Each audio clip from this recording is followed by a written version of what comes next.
Welcome once again to our few minutes together talking about the Parsha. This Shabbos, we have the privilege of actually reading one Parsha and a special Haftorah and Maftir because it is Shabbos Parshas HaChodesh. The Sedra itself deals with Parshas Tazria, which talks at the beginning of the Sedra about the miracle of birth and the laws of the transcendence that one must realize comes along with not just the physical birth, but the uplifting of the spiritual ideals, and the fact that the Jewish people look upon the physical act of giving birth and therefore the continuation of the world in reference to how we look at this in terms of our relationship with Hashem.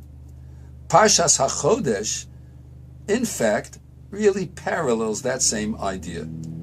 The Parshas HaChodesh is coming from Chumash Shmos Perik Yud Beis, in which the second pasuk in the Perik says, HaChodesh hazeh lochem rosh chodashim, rishon hu lochem l'chodshei hashana. This Chodesh is for you the beginning of all chodashim. It is the first of all the Chodshei Hashana, of all the months of the year. That's the simple explanation, and we do, in fact, look upon the word Chodesh as being month. But Rav Shamshon Raphael Hirsch so beautifully explains that the word Chodesh really just means new. And when we talk about the months, we're talking about the moon that renews itself each month. The Jewish people's calendar, although it does make an adjustment for the solar system, because when we talk about Pesach, Pesach must come out in Chodesh HaAviv, the springtime months. Nevertheless, we do calculate all of our year's festivals based on the moon and the renewal of the moon.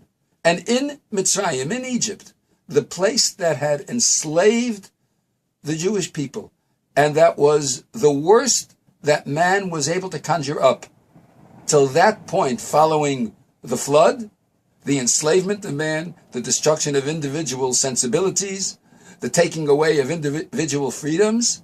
In that same land, HaKadosh Baruch Hu comes to the Jewish people and he says to them, this moon is a renewal. HaChodesh hazeh lochem, it's a renewal for you. And it's the first of all renewals, rishon hu lochem l'chodshei hashana.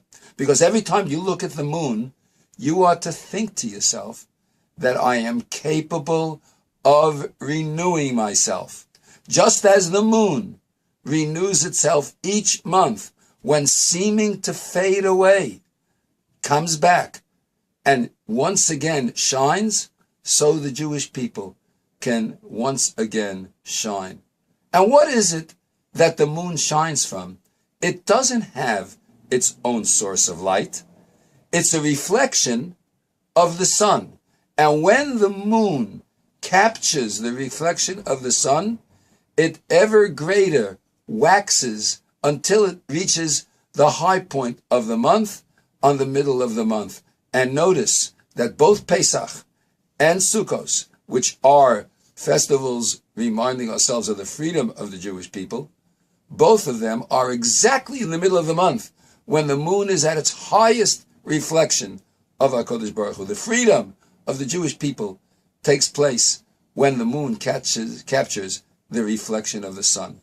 And just as the moon captures the reflection of the sun, so can the Jewish people reflect the light that Hashem shines. And the Jewish people are to be that example for the world at large, that just as the sun shines itself upon the moon catches that reflection and gives it off to earth, so too can the Jewish people catch God's reflection and give it off to all mankind. And that's the meaning of HaChodesh hazeh lochem rosh chodashim.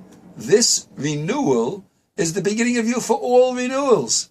And every single month you can renew yourself, and especially in the month of Nisan, which is the first of all the renewals of the year.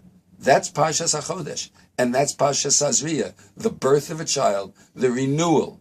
The Jewish people are extremely confident in the upcoming Yom Tov because it speaks about the renewal that mankind can achieve. And we, the Jewish people, catching the reflection of God, can be the ones that are the paradigm for world renewal.